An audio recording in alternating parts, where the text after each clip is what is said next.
এখন পর্যন্ত চিকিৎসকদের পরামর্শ মোতাবেক যে চিকিৎসা ওনাকে দেওয়া হচ্ছে সেই চিকিৎসা উনি ঠিকমতো গ্রহণ করতে পারছেন এবং ওনার শারীরিক অবস্থা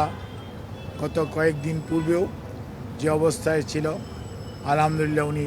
সেটি মেনটেন করার জন্যই চিকিৎসা ওনার সাথে সম্পৃক্ত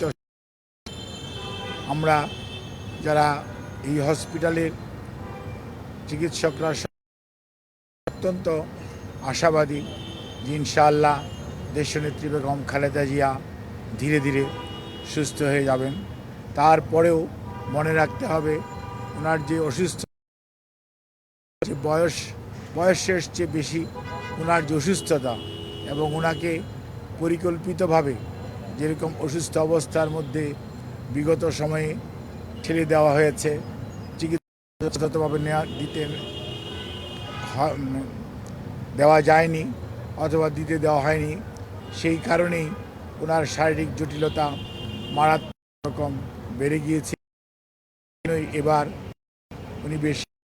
সময় পার করছেন। এই বিষয়ে আমি শুধু আপনাদের এইটুকু অবহিত করতে চাই, দলের ভারপ্রাপ্ত চেয়ারম্যান জনাব তারেক রহমান, ওনার সহধর্মিণী ডক্টর জুবাইদা রহমান সবসময়ই ওনার চিকিৎসার ব্যাপারে সার্বক্ষণিকভাবে তদারকি করছেন এবং ওনার পরিবারের সদস্যদের মধ্যে মরহুম আরাফাত রহমান কোকুর সহোদর সৈয়দা শামিলা রহমান, ওনার শাইম ইস্কান্দার সহ ওনার বড় বোন, ওনারা সবাই পরিবারের সদস্যরা সার্বক্ষণিকভাবেই চিকিৎসার ব্যাপারে খোঁজ নিচ্ছেন। দেশের সকল রাজনৈতিক দল, সর্বোপরি প্রধান উপদেষ্টা সহ অন্তর্বর্তীকালীন সরকারের উপদেষ্টা মণ্ডলী এবং সেই সাথে